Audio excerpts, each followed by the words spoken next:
हाँ जी दोस्तों, तो कैसे हो आप सभी।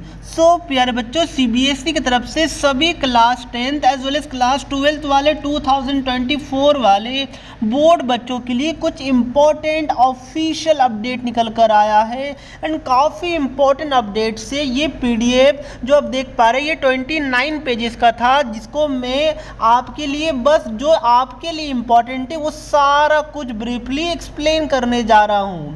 तो वीडियो काफ़ी इंपॉर्टेंट है, प्लीज़ एंड तक देखिएगा। एंड हमारे एफर्ट के लिए एक सब्सक्राइब एंड एक लाइक ज़रूर कर दीजिएगा। प्यारे बच्चों, ये वाला जो अपडेट है वो LOC यानी कि submission of list of candidates for class 10th and class 12 2024 examination के लिए है। इसमें क्या होता है, इसमें ये होता है कि आपको अपना सारा डिटेल्स को अच्छे से चेक करना पड़ता है।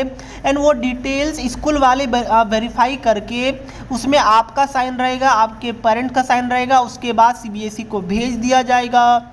एंड वही सारा डेटा, वही आपका फोटोग्राफ आपके सारे सर्टिफिकेट्स में रहेगा, चाहे वो रिज़ल्ट हो या फिर कोई अदर सर्टिफिकेट। और ये जो आपका प्रोसेस है वो 18 अगस्त से स्टार्ट हो रहा है। ओके, यानी कि जब मैं वीडियो बना रहा हूँ ऑलरेडी तब ये वाला प्रोसेस स्टार्ट हो चुका है। क्या बात क्लियर है? Very good. तो ये तो मैंने आपको बता दिया एक लाइन। अब मैं आपको बाकी का पॉइंट्स बताता हूँ, प्लीज़ ध्यान से सुनिएगा, काफ़ी ज़्यादा इम्पॉर्टेंट है। अब CBSE ने ये बोला है कि हमारा कुछ कॉम्बिनेशन ऑफ सब्जेक्ट्स है, like Hindi A and Hindi B as well as maths standard and maths basic. इसमें बच्चे काफ़ी कंफ्यूज रहते हैं, specially Hindi A and Hindi B के अंदर दो हिंदी है, एक आपका प्योर हिंदी है, एक आपका होता है ईजी हिंदी। तो ये चीज़ को दिमाग में रखिए, आपका जो भी हिंदी होगा उसका कोड मैच कीजिएगा, उसका सिलेबस अलग होगा, तो प्लीज़ इस चीज़ को दिमाग में आप लोग रखिएगा। ओके, इसी तरह क्लास 12 का, बट मैं आपको कुछ और इम्पोर्टेंट बातें बताना चाहता हूं जो आपके लिए इम्पोर्टेंट है। सबसे पहला ये एग्जामिनेशन फ़ीस को लेकर। अब देखिए प्यारे बच्चों, फ़ीस आपको ऑफलाइन आपके स्कूल वाले आपके क्लास टीचर को ही देना पड़ेगा, बट कभी कभी ये देखा गया है कि स्कूल वाले कुछ एडिशनल फ़ीस बच्चों से ले लेते हैं एंड वो पैसा सीधा उनके पॉकेट में जाता है। तो इसलिए मैं आपको बता देता हूँ, जो फीस आपका लगेगा उतना ही फीस देना है, इससे 1 रुपया भी आपको ज़्यादा नहीं देना है। ओके, तो सिर्फ मैं इंडिया की बात करूंगा तो देखिए यहाँ पर आपको ₹1500 देना है। सबसे पहले जो 5 मेन सब्जेक्ट है उसके लिए ये चीज़ को दिमाग में रखिएगा।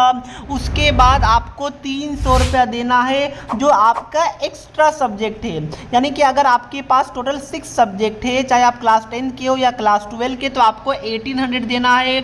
और अगर आपके पास केवल 5 सब्जेक्ट है, चाहे आप कोई भी क्लास में हो 10th या 12th, तो आपको ₹1500 देना है। क्या ये बात आपको क्लियर हुआ? प्लीज़ इसको अच्छे से नोट डाउन कर लीजिएगा कि आपको 1500 देना है 5 सब्जेक्ट के लिए। अगर टोटल 6 सब्जेक्ट है आपका तो आपको 1800 रुपीज़ देना है। ये था आपका जनरल या फिर OBC वाले बच्चों के लिए। ओके, उसके बाद दिमाग में रखिएगा कि और SC ST के लिए भी था, बट अगर आप यहाँ पर दिल्ली के गवर्नमेंट स्कूल्स के बच्चे हैं एंड अगर आपका कैटेगरी SC या फिर ST है तो उस केस में आपको टोटल 5 सब्जेक्ट का 1200 एंड 6 सब्जेक्ट का 1500 रुपीज़ देना पड़ेगा। जो 300 रुपीज़ है एक्स्ट्रा वो हमारे दिल्ली के गवर्नमेंट आम आदमी पार्टी की जो सरकार है वो सब्सिडी देते हैं, बच्चों को कम करते हैं।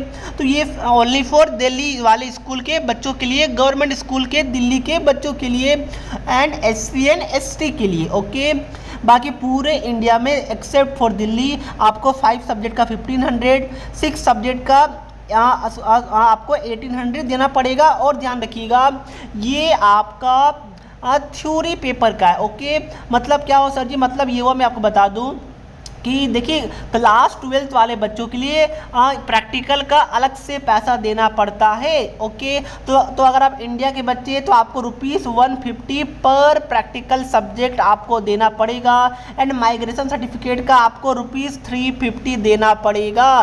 क्या कंफ्यूज हो गए? मैं आपको आप शॉर्ट में समरी टाइप बता देता हूँ, ठीक है ना प्यारे बच्चों। अगर आप क्लास 10 के बच्चे हैं तो आपको आपका अगर टोटल 5 सब्जेक्ट है तो आपको 1500 देना पड़ेगा। प्लस 350 माइग्रेशन का, यानी कि आपको 1850 देना पड़ेगा अगर आपके पास टोटल 5 सब्जेक्ट है। अगर आपके पास टोटल 6 सब्जेक्ट है एंड आप क्लास 10th के बच्चे हैं तो उस केस में आपको 1800 प्लस 350 यानी कि 2150 आपको देना पड़ेगा। इससे 1 रुपया भी आपको ज़्यादा आपको नहीं देना है। ओके, अगर आप क्लास 12 के बच्चे हैं तो उस केस में प्रैक्टिकल का 150 आपको पर सब्जेक्ट एक्स्ट्रा देना पड़ता है। ओके, तो ये चीज़ को दिमाग में रखिएगा, यानी जितने सब्जेक्ट है उसमें आपको 150 प्रैक्टिकल्स का पर सब्जेक्ट, जो थ्योरी का जो मैंने आपको बताया वो तो है ही, उसके अलावा आपको 150 पर प्रैक्टिकल सब्जेक्ट देना पड़ेगा। ओके, प्रैक्टिकल सब्जेक्ट जैसे क्या हो गया प्यारे बच्चों, फिजिक्स हो गया, केमिस्ट्री हो गया, आपका फिजिकल एजुकेशन हो गया, कंप्यूटर साइंस हो गया, अकाउंटेंसी वगैरह हो गया, ये सारा आपका प्रैक्टिकल पेपर में आता है। तो ये चीज़ आपको पता होना चाहिए। क्लास 10 के लिए कोई भी प्रैक्टिकल सब्जेक्ट का एक्स्ट्रा पैसा नहीं लगेगा। तो ये चीज़ें जो आपको दिमाग में रखना है प्लीज़ नोट डाउन आप लोग अच्छे से कर लीजिएगा। नेक्स्ट प्यारे बच्चे कुछ और इम्पोर्टेंट अपडेट्स की बात करूं तो जो बच्चे का कंपार्टमेंट या फिर एसेंशियल रिपीट आया हुआ था वो बच्चे भी अपना फॉर्म को एज अ प्राइवेट कैंडिडेट भर पाएंगे। तो ये चीज़ भी दिमाग में रखिएगा। आपको फोटोग्राफ मांगा जाएगा तो उस फोटोग्राफ में आपका कलर फोटो ही एक्सेप्टेबल रहेगा, कलर फोटो ही आपको देना, ये साफ साफ लिखा हुआ है, ब्लैक एंड वाइट अलाउड नहीं है। तो इस चीज़ को दिमाग में आप लोग रखिएगा। ओके, अगर आपके स्कूल वाले मांगे तो आपको कलरफुल फोटो ही देना है। उसके बाद मैंने बताया मैथ्स बेसिक स्टैंडर्ड एक ही आप ले सकते हैं। उसके अलावा दिमाग में रखिएगा कि जो मैथ्स बेसिक लेंगे उन बच्चे को क्लास 11 के अंदर नॉर्मल मैथमेटिक्स लेने नहीं दिया जाएगा। क्या बात क्लियर है? Very good. इसी तरह ये सारा सब्जेक्ट है जो कि आपके लिए उतना इम्पोर्टेंट है नहीं, तो फिलहाल मैं इसको स्किप कर दे रहा हूँ। ओके, तो जो मेजर अपडेट था वो मैंने आपको बता दिया। स्पेशली पेमेंट वाला चीज़ आप लोग दिमाग में रखिएगा। तो यही था दोस्तों हमारा आज का वीडियो। जो शॉर्ट में मैंने बताना था वो मैंने आपको बता दिया। कुछ डाउट है तो कमेंट करके पूछ लीजिए। जो मैंने पेमेंट बताया उससे 1 रुपया भी ज़्यादा मत दीजिएगा। जय हिंद, जय भारत।